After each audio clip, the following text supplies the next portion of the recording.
Sabían que la policía del antiguo Egipto, llamada Medjay, era responsable de controlar que no hubiese peleas en los mercados, o que la caza en los pantanos después de la inundación era una actividad exclusiva de la clase dominante. Entonces quédense a ver este documental y descubran cómo era la vida cotidiana en el antiguo Egipto.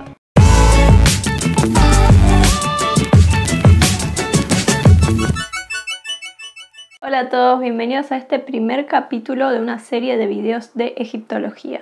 Hoy vamos a estar viendo algunos aspectos de la vida cotidiana de los antiguos egipcios.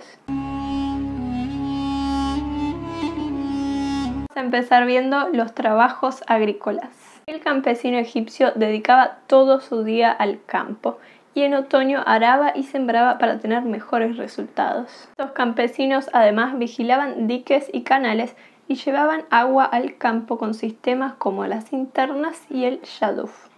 El shaduf, que aún hoy en día sigue en uso, está formado por una pértiga con un contrapeso en un extremo y un recipiente en el otro. El arado se hacía con una vara vertical unida a dos vacas. Estas vacas a su vez iban unidas con una vara entre medio de ambas que además sostenía la reja que se hundía en la tierra. El campesino también se ocupaba de la siega, es decir, del corte del cereal maduro. Este corte se hacía con una hoz de hoja recta de madera con dientes de sílex. Esta después evolucionó a una hoja de metal con forma curva. Otro aspecto importante de la vida agrícola egipcia era la posición de la mujer en el campo.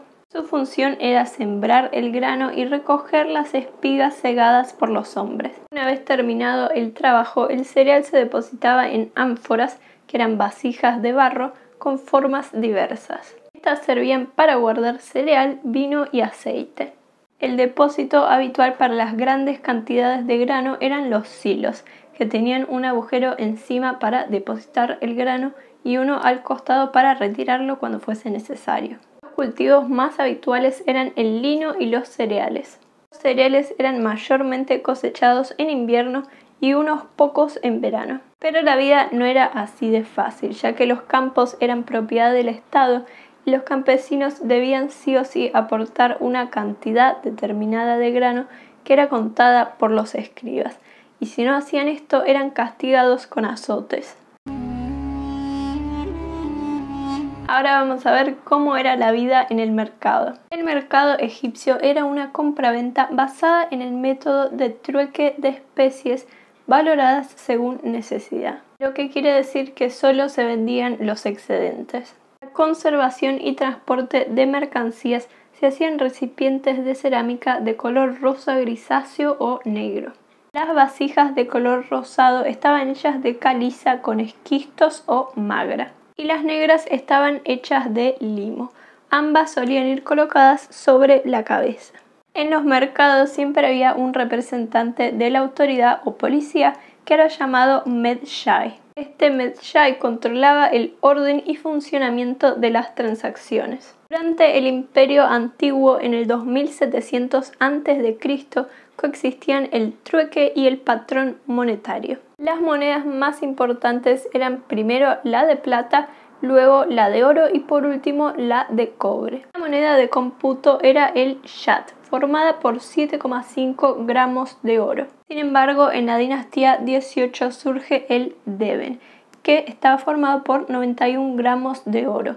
Y si estaba dividido en 10 era llamado un kebet, y si estaba dividido en 2 era un shati. Pero volviendo al mercado, ahora vamos a ver cómo era la dieta faraónica. La dieta del faraón se basaba principalmente en frutas, verduras, cereales y dátiles. También en algunas fechas se consumía carne, que era bastante exclusiva de las clases más poderosas. El resto de la población obtenía sus proteínas de los huevos y de los pescados. Ahora vamos a ver cómo era la cacería. Para la cacería en el antiguo Egipto se utilizaban anzuelos, arpones y boomerangs. Las especies más capturadas eran leones, leopardos e hipopótamos. Cuando la caza se realizaba en barcos, en la proa iba una oca domesticada que ayudaba y un gato que recolectaba los pájaros cazados. Como dijimos en la introducción, la caza en los pantanos después de la inundación era una actividad reservada para las clases con más dinero. Allí cazaban enormes cantidades de aves autóctonas y migratorias. Otro aspecto interesante de la caza egipcia era que también se utilizaban trampas. Estas eran redes con un cebo que eran cerradas por varios hombres cuando ya estaban llenas. Para saber cuándo la red estaba llena, un vigilante movía un pañuelo para avisar a los demás que debían cerrarla. Otro tipo de caza era la caza de desierto, que se realizaba con un carro y flechas. Allí se cazaban animales como gacelas, por ejemplo. Una fecha importante de cacería era la caza del toro salvaje. El toro era el animal sagrado de dioses como Ta y Montu y simbolizaba fertilidad y fortaleza. Este era atrapado con un lazo que se lanzaba desde un carro y era alimentado y entregado como ofrenda. Pero las cacerías más peligrosas eran las de cocodrilo e hipopótamo. El cocodrilo era un símbolo de maldad y sus fauces representaban el abismo. Sin embargo, después de un tiempo empezó a ser asociado a Ra por aparecer del agua como aparece el sol al amanecer, y desde ahí empezó a tratarse como el dios Sobek. Ya el hipopótamo era el rival de los cocodrilos y siempre terminaba vencedor por sus enormes dientes. Este era muy temido, ya que si la embarcación solo lo hería y no lo mataba, este se enojaba y terminaba devorando la embarcación entera. Ahora vamos a ver cómo era la cría de ganado. Los mejores ejemplares eran seleccionados para ir a granjas de crianza donde se engordaban para luego ser enviados al palacio. Lo que quiere decir que los egipcios practicaban selección genética artificial. En esta selección artificial, los más fuertes eran enviados a reproducirse y los más débiles o enfermos eran dejados en solitario para erradicar este problema genético de sus rebaños. Para el pastoreo, el pastor llevaba el rebaño a zonas alejadas donde había pasto y dormía en una estera hasta que éstas terminen. Sin embargo, el pastoreo podía durar días y su único alimento era leche que se servía en sacos de piel. Para que no se roben el ganado, este se sellaba con sellos de bronce en el lado derecho del lomo.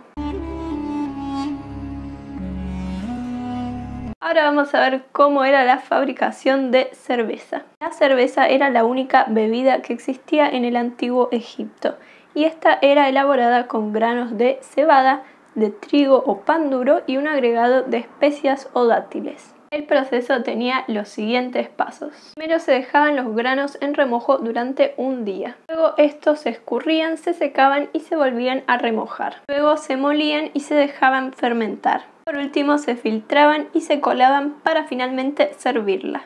Este era un trabajo normalmente realizado por mujeres, lo cual fue descubierto mediante las estatuillas funerarias de mujeres triturando granos o cribando harina. La cerveza era consumida a diario y también en banquetes y rituales de la diosa Tefnut. También podría decirse que tiene un carácter divino, ya que fue el instrumento utilizado por Ra para vencer a la furiosa diosa Sakmis.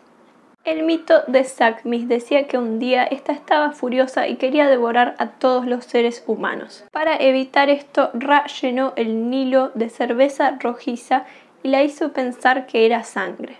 Entonces la diosa bebió toda la cerveza que había en el lago y terminó borracha y dormida. De esta forma, Ra consiguió controlarla y evitar que se comiese a toda la humanidad. Esto es todo de egiptología por hoy. Si les gustó el video, no olviden darle me gusta y suscribirse.